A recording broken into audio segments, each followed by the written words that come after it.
예, 김진기 기자님 나오셨습니다. 어서 오십시오. 네, 안녕하세요. 예, 좀 싱거운 대선 결과였어요. 전체적으로 상황이 어떻게 결과가 나왔습니까? 네, 먼저 좀 정리를 해드리기에 앞서서요. 지금 윤석열 대통령이 오늘 오전에 트럼프 미국 대통령 당선인과 통화를 했습니다. 그래서 그 관련해서 지금 속보가 전해지고 있어요. 그래서 트럼프 지금 당선인이 한미 간의 좋은 협력 관계를 이어가기를 기대한다라고 이렇게 언급을 한 것도 지금 속보로 전해지고 있어서 먼저 여러분께 전해드리도록 하겠습니다. 이번 그 대선은 이제 앞서 말씀하신 대로 싱겁게 끝났다고 얘기하셨는데 결국에는 그 블루월 이게 완전 붕괴해버린 거다.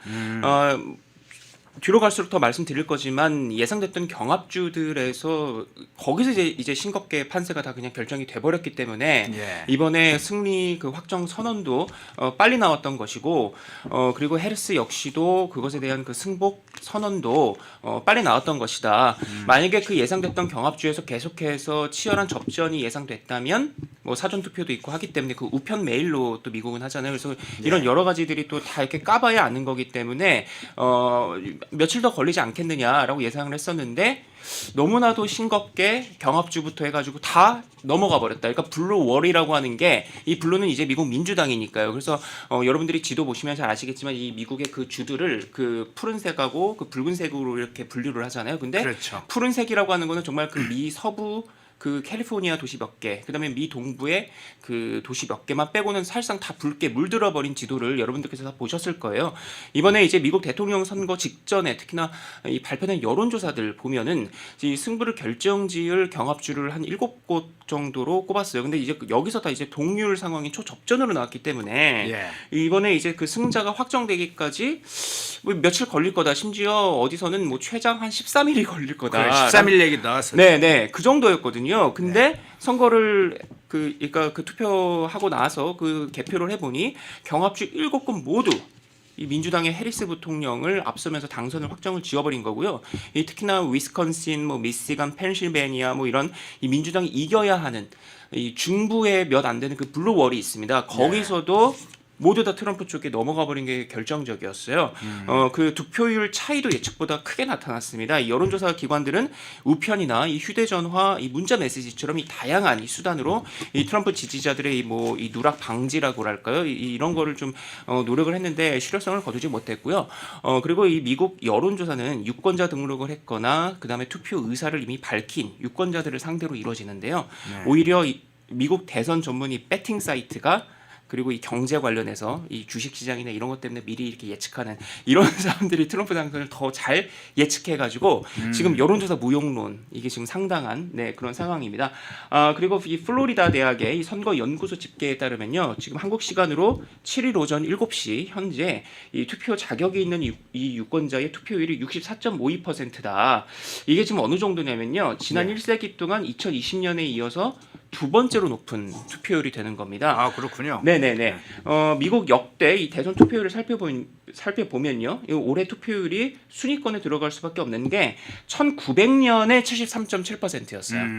그리고 2020년에 66.4%였고, 그다음에 1908년에 65.7%, 그다음에 1904년에 65.5%였습니다. 그래서 이것에 이어서 이번 투표율이 이번 이 미 대선 투표율이 역대 5번째로 이 예상이 된다라는 그런 이 플로리다 대학의 이 선거 연구소 집계가 지금 나왔다라고 말씀드릴 수 있겠습니다. 그리고 이 미국 뭐 관련된 외신들 보면 뭐 레드 미라주, 그러니까 붉은 신기루, 그다음에 이 블루 시프트 뭐 이런 말들 나와요. 그러니까 레드 미라주, 뭐 그 블루 시프트 나오는데 그게 뭐냐면 바로 이제 지난 2020년 대선 때 어땠냐면 당 색깔이 빨간색이니까 그 트럼프 전 대통령이 우세해가지고 이 붉게 물들었다가 사전투표 개표가 진행될수록 푸른색으로 민주당으로 바뀌는 거. 후반부에 갈수록요. 그렇죠. 그래서 처음에는 이제 그 공화당의 그 붉은색이 막 물들어 가니까 이걸 이제 레드 미라주, 그러니까 붉은 신기루라고 했는데 이게 이제 사전 투표도 까고 뭐 해가고 개표가 카운팅이 계속 되면 될수록 이게 다시 이게 푸른색으로 이 블루 시프트가 돼버리니까 이 미국 외신이 이 레드 미라주하고 이 블루 시프트라고 해갖고 이 두 개를 쓰거든요. 그래서 이번에도 그게 나타날 수 있지 않겠느냐라고 봤던 거예요. 근데 여러분이 오늘 일어나셔가지고 오전 그 뉴스를 뭐 좀 보신 분들은 알겠지만 그건 나타나지 이번에 안 왔다. 이런 현상이 거의 초반부터 끝까지. 그쵸. 네. 네. 그게 없었다. 그러니까 이게 왜 레드미라주가 있다가 블루시프트가 되냐면 이게 이 미국 공화당 지지자들과 이 미국 민주당 지지자들의 그 투표 그 방식 그 선호하는 그 성향이 달라요. 이 공화당 그 지지자들은 아무래도 직접 in person 그러니까 직접 가가지고 투표소 가서 찍는 사람들이 많습니다. 그랬죠. 그리고 미국은 이 사전 투표 뭐 그 메일이나 그 우표 그 우편 우편으로 투표가 꽤 예, 있었죠. 그게 많습니다. 그래서 네. 그게 또 극명하게 갈리기 때문에 이제 레드미라주하고 이 블루시프트라고 하는 게 있는 건데 이번에는 공이 그게 차이가 없었고 이번에는 초반부터 다 그냥 확정이 돼버렸다라고 말씀드릴 수 있겠습니다. 예. 네, 사전 투표 관련해서도 초반부터 사실은 이제 사전 투표나 우편 투표 관련해서 전통적으로 민주당이 많이 투표를 해왔던 경향을 볼 때 사전 투표나 우편 투표에서 민주당 지지층이 많이 투표가 나올 거다 예상을 했지만 사실은 이제 트럼프 후보자도 그렇고 일론 머스크도 그렇고 굉장히 사전 투표나 우편 투표에 집중을 해왔잖아요. 그렇죠. 예. 그 네. 결과 사실은 그러다 보니 초반부터 사실은 거의 끝날 때까지 이 블루가 아니라 레드 그러니까 공화당의 이 트럼프의 분위기가 약간 초반 뭐 잠깐을 빼고는 계속 기세가 그쵸. 상승세를 타고 있었죠. 네. 그 준비된 이미지 이제 하나씩 보여주시겠어요? 예. 지금 이제 실시간으로 가장 이제 그 집계를 빨리빨리 하는 게 이제 뉴욕타임즈 홈페이지여가지고 뭐 뉴욕타임즈에 대한 성향을 제가 지지해서가 아니라 그 카운트를 이제 빨리빨리 하기 때문에 그래서 그 관련 그 교수들도 그렇고 어쨌든 저 사이트 많이 보거든요. 네. 지금 이제 제가 들어오기 직전에 이제 여러분께 캡처해가지고 띄워드리는 건데 일단 지금 이제 저 해리스하고 트럼프의 차이가 지금 저렇게 이미 돼버린 겁니다. 그래서 300 넘을 걸로 지금 트럼프가 가뿐히 300을 넘길 걸로 보이고요.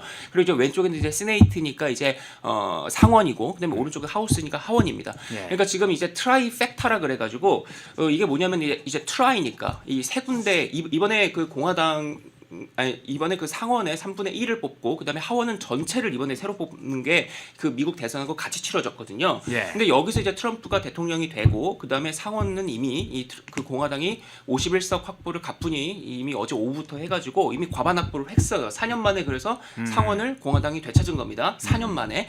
바로 2년 전에는 이제 미국 민주당이 49석이었는데 그 나머지 무소속 3명이 친민주당 성향이어가지고 사실상 상원은 민주당의 것이었거든요. 예. 근데 이번에 단독으로 공화당이 51석을 이상을 넘기면서 그래서 지금 저 카운트된 거 보면 52석입니다.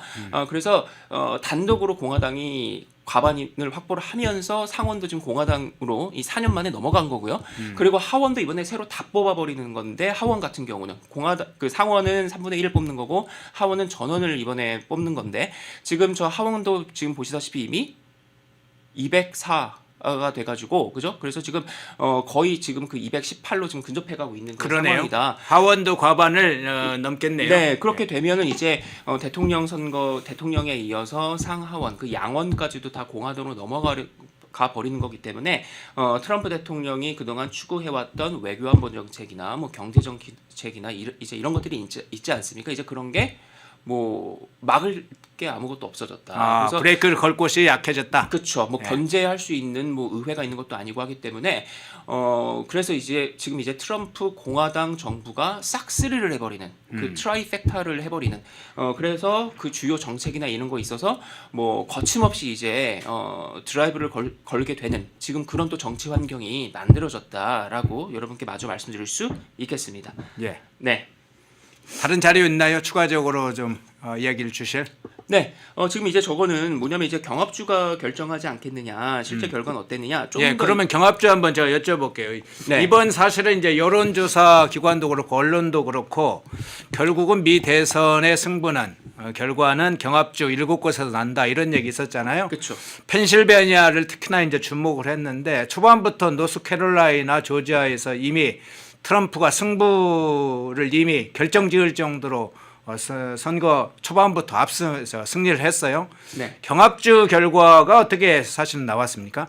지금 뭐 오하이오주 같은 경우가 이제 그 한국의 충청도 같은 곳이다. 예. 그 내륙에 있는 그 지역인데 오하이오가 근데 오하이오에서 진 사람이 대통령 된 적이 없어요. 그렇기 때문에 오하이오주에서도 이제 트럼프가 승리를 했거든요.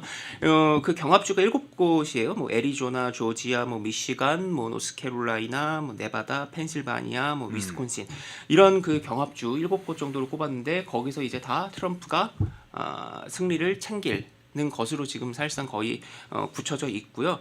그리고 이제 16년 대선 때처럼 이 민주당의 옛 강세 지역, 그 블루월 세 곳이 그 앞서 말씀드린 거에도 그 들어갔습니다만 어쨌든 뭐 펜실베니아, 미시간, 위스콘신 여기서도 이미 다 이겨버렸다. 그리고 네바다, 애리조나에서도 간격을 이미 크게 벌리는 그런 상황이다. 그래가지고 이미 미국의 그 주요 외신들부터가 바로 이제 그래서 바로 그 경합주들부터 이미 다 넘어가 버렸기 때문에 트럼프가 거뜬히 승리를 했고 매직 넘버 270명 거뜬히 넘겨갖고 이미 끝난 거다라고 그래서 어제부터 그 확정 그 보도가 그렇게 나왔던 것입니다. 네. 네. 자, 여론조사나 전문가들이 예측할 때 그 부분도 있었잖아요. 경합주 중에 러스트 벨트 지역은 해리스가 약간 우세하고 선벨트 지역은 트럼프가 약간 우세하다. 뭐 박빙에 왔다 갔다 1, 2% 차이긴 했지만 그렇게 예측했는데 그것도 사실은 정확지 않았어요. 결과적으로는.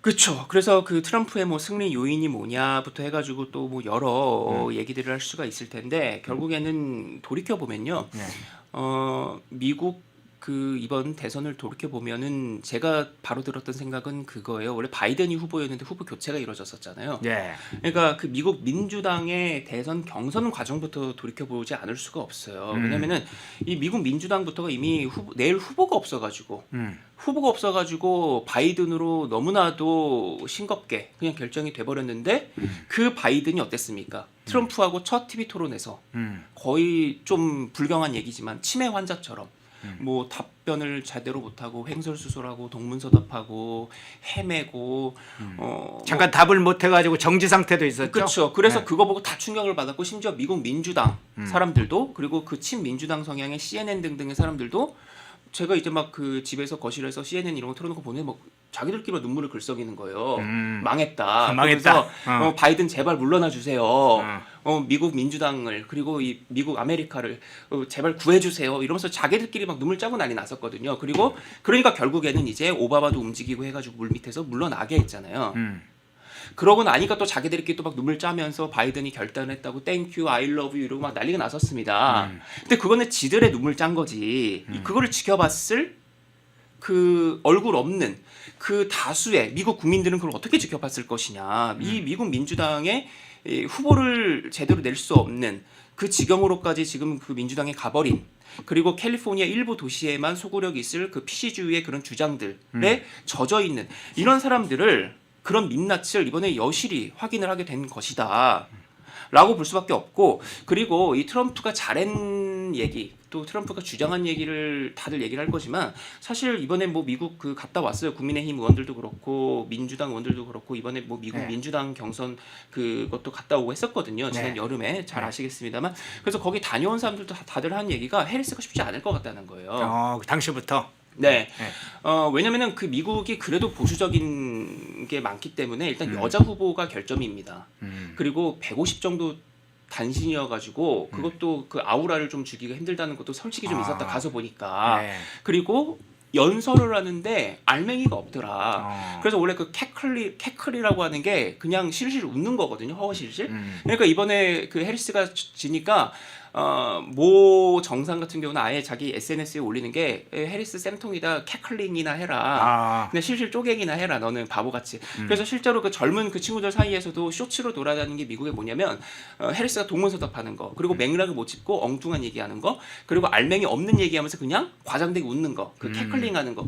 그래서 막 그 해리스가 엄청 그냥 익살스럽게 웃는 거를 이렇게 모아가지고 쇼츠로 많이 돌리고 막 하는 게 원래 있었거든요. 근데 어쨌든 그런 약체인 해리스 후보를 낸 겁니다. 그리고 해리스 후보의 어떤 그 정치적인 그 성공 스토리가 사실 좀 되게 어둡고 지저분한 것도 많아요. 그래서 그 뭐 불륜 관계도 그렇고 그 샌프란시스코 그 흑인 그 노년의 그 시장과의 그 관계도 그렇고 이런 여러 가지가 사실 그 미국에서는 보도도 많이 됐었고 그래서 아름아름 다 알려져 있었거든요. 그러니까 여러 가지로 그 해리스 후보가 상당히 약체였고 그리고 그러면 트럼프 승리의 요인은 또 뭐였냐? 지금 뭐 다들 얘기하지만 제가 두 번째로 준비한 거 띄워주시겠어요? 일단 바이든 정권 심판론이 크게 먹힌 것이고요. 그리고 단연 경제였던 겁니다. 이코노미, 잡스 그리고 두 번째가 이미그레이션이다. 그래서 그 앞에 거 보여주시겠어요? 그 뉴욕 타임즈에서도 그래서 그 카운팅한 걸 보여주면서 그 우하단 보면은 이 보터들이 그러니까 유권자들이 이미 지칠 대로 지쳤다. 이미그레이션에. 그래서 결국에는 트럼프가 이번에 제대로 그래서 승기를 잡을 수 있었던 것이다. 그리고 경제에 있어서도 그렇다. 그래서 지금 제가 출근하면서 쭉 보니까 지금 주식시장 지금 미쳤습니다. 지금 미국 주식시장 지금 다 지금 불기둥 세우고 지금 난리 났고요. 예. 왜냐하면 그 트럼프 때문에 뭐 빅테크 기업부터 해가지고 그런 거 몇몇 그런 그 수혜 기업만이 아니라 이런 대기업만이 아니라 이제는 경제 전반에 금리 인하부터 해가지고 그 다음에 친기업 정책, 그 다음에 감세 정책부터 해가지고 이런 게 또 전례 없이 또 트럼프가 쏟아 부을 것이다라고 다 예상을 하기 때문에 지금 뭐 투자 운용사 그 CEO들부터 해가지고 다들 코멘트 내는 거를 제가 쭉 읽어보면서 왔는데 미국 기업들 뭐 대기업만이 아니라 그 전반에 훈풍이 불 환경을 트럼프가 쏟아낼 것이다라는 그 기대감 때문에 지금 경제도 지금 그렇게 막 그렇게 올라가고 있다. 그리고 또 해리스 같은 경우는 흑인 남성들의 지지도 저조했고 히스패닉 남성들의 지지도 저조했고 그리고 젊은 층의 지지도 저조했다. 그리고 네, 두 번째 거 보여주시겠어요? 근데 이제 그래서 이제 해리스가 막판에 바로 집중한 게 어볼션. 그래서 그 두 번째 이미지 띄워주세요. 네. 이번에 그 유권자들이 그러면 가장 중요하게 생각한 게 뭐냐? 그 첫 번째부터 이코노미 잡스고 이미그레이션이잖아요. 근데 네. 세 번째 어볼션이 나오긴 나와요. 그 낙태. 이게 나오긴 하는데 근데 이제 해리스는 사실상 마지막에 저기에 집중한 거예요. 그러니까 여성 유권자들에게 집중하고 또 뭐 샤이 뭐 지지자들이라고 할까요? 그 백인 여성들에게 집중하고 했는데 그것도 결국에는 먹히지 않았던 것이다. 그리고 뭐 다시 말씀드리지만 흑인 남성들도 해리스를 지지하지 않았고 히스패닉 남성들도 지지하지 않았고 또 젊은 층에서도 이번에 투표에 열심히 참여했는데 그게 해리스로 가지 않았다. 네, 그래서 그런 전체적인 게 다 모여서 민주당의 패배, 해리스의 패배였다. 마지막에 오바마가 또 적극적으로 연설을 하고 돌아다녔었거든요. 경합주만 골라가지고. 네. 그래서 그 선거를 예상하는 사람들 중에서는 오바마의 이 파워, 오바마 연설의 그 힘 이런 것들이 또 유권자들에게 호소력이 상당히 클 것이기 때문에 오바마의 그 영향력이 이번에 그래도 작용을 할 것이다. 그래서 해리스에게 큰 보탬이 될 것이다라고 생각했는데 오바마의 그 뭡니까 그 서포트 그 지원도 이번에 먹히지 않았다. 그래서 해리스라고 하는 이 약체 후보를 내서 이 해리스의 패배이기도 하지만 경선 과정부터 쭉 돌이켜 보면은 미국 민주당 자체가 이번에 총체적으로 대패를 한 것이다. 그래서 상하원 양원에서도 지금 다 패배한 것이다. 그게 지금 미국 유권자들의 그것으로 이코노미, 잡스, 이미그레이션 등으로 다 나타난 것이다라고 네, 말씀드릴 수 있겠습니다. 예, 그러면 그거 한번 지금 띄워주세요. 띄워주면 그대로 놔두시죠. 트럼프 지지한 유권자들 입장도 있잖아요. 그러니까 그렇죠. 민재 전체 이제 이번 선거 승리의 요인, 뭐 패배의 요인도 이야기를 해주셨는데, 그러면 트럼프 지지 유권자들 입장에서는 트럼프 지지에 대해서 어떤 걸 기대하고 투표했을지 지금 지금 그 조사로도 그대로 보여주나요? 저 물가 네. 문제나 경제 문제, 이민 문제 이런 게 그대로 드러났다고 보세요? 그렇죠. 그 인플레이션도 저 이코노미와 당연히 들어가는 거죠. 그러니까 예. 지금 이번에 그 바이든 그 정부의 경제적인 어떤 실정이라 그럴까요? 이제 이런 여러 가지가 다 결국에는 저렇게 저 이코노미 앤 잡스에 다 들어가 있는 겁니다. 그 인플레이션부터 해가지고 와 이거 정말 이건 도저히 아니다. 그래서 제가 참 이 준비하면서 그리고 그 관련된 그 소식들을 정리를 하면서 참 헛웃음이 나왔던 거는 또 그거였어요. 그 낸시 펠로시 예. 하원 의장도 지냈고 또 오바마와 함께 이 미국 민주당을 이끄는 그 배후의 실력자 중에 실력자인데 이 낸시 펠로시는 이번에 또 당선됐습니다. 낸시 펠로시가요 지금 84세예요. 근데 그러네요. 20선이에요. 네. 여러분 20선 당선된 정치인 한국에 없잖아요. 네, 물론 이제 민주당은 2년마다 뭐 하원하고 하니까 뭐 그런 게 있지만 84세인 펠로시가 20선 했고 그리고 이 펠로시의 지역구는 샌프란시스코거든요. 거기서 그러면은 몇 퍼센트를 얻었냐? 81%를 얻었어요. 네. 어마어마하지 않습니까? 네. 근데 샌프란시스코, 그러니까 미 서부의 민주당 그 블루월 딱 이제 거기만 남고 나머지가 다 공화당으로 넘어가 버린 거라고 보면 된다. 그러니까 지금 이 유권자들이 어느 정도로까지 지금 갈려 있는 거냐면 이 서부의 도시 몇 개, 이 동부의 도시 몇 개에 있는 그 PC부터 해가지고 그런 거에 이제 그렇게 이념적으로나 여러 가지 어떤 그 취향, 성향으로 딱 그 젖어 있는 사람들은 펠로시를 20선 만들어 주는 거예요. 84세인데 81%나 지지를 해서. 근데 그게 아닌 그리고 그런 그 계층이 아닌 그런 사람들, 그리고 뭐 히스패닉과 흑인 남성을 다 그렇게 통틀어서 그런 사람들은 다 민주당에 지금 불만인 거죠. 그리고 중부 지역 이런 거, 남부 지역은 말할 것도 없고요. 그래서 그게 다 뭐 낙태권부터 해가지고 뭐 해리스는 계속해서 뭐 로앤 웨이드법 뭐 이거 대법원 나온 거 이거 문제다부터 해가지고 막 낙태권 얘기하고 했지만 미국 국민들은 그렇게 생각하지 않았다는 거. 그리고 무엇보다도 이걸 되게 어떻게 보면 좀 위험하게 볼 수 있어요. 특히 한국도 그렇고. 뭐냐면 이 미국이 결국에는 그 자국 중심주의, 경제에서도 그렇고 여러 가지로 안보에 있어서도 왜 우리가 거기 가가지고 그렇게 해야 되냐. 그리고 왜 우리가 다 이렇게 기반만 만들어주고 왜 우리가 기업이나 일자리나 이런 여러 가지에서 우리가 챙기지 못하느냐. 뭐 이런 여러 가지들에 대해서 되게 단순하게 심플하게 그 핵심은 바로 그거였기 때문에 트럼프가 그것만 공략을 한 거고, 그래서 마지막 그 유세 돌아다녔던 것도 보면 버지니아랄지 않은 그런 그 경합지만 정말 영리하게 딱딱 돌아다니면서 그거를 호소를 하고 돌아다녔거든요. 근데 해리스 같은 경우는 서부에서나 먹힐 얘기를 중부 가서도 얘기하고 다닌 겁니다. 낙태권 어볼션 하면서. 그러니까 이게 먹혔겠느냐. 그렇게 네, 정리가 되는 것 같아요. 네. 오늘 김진기 기자님 첫 번째 모시고 지금 이번 미국 대선 결과 그리고 그 안에서 지금 어떤 요인에 의해서 그 결과가 나왔는지 트럼프 압승의 결과 먼저 네. 분석해봤습니다. 김진기 기자님이었습니다. 고맙습니다. 네, 감사합니다. 인터넷 검색창에 펜앤마켓을 검색해주세요. 펜앤마켓은 펜앤드마이크 구독자분들을 위한 종합 쇼핑몰로 좋은 상품으로 온라인 최저가를 목표로 하는 마켓입니다. 많은 관심과 사랑 부탁드립니다.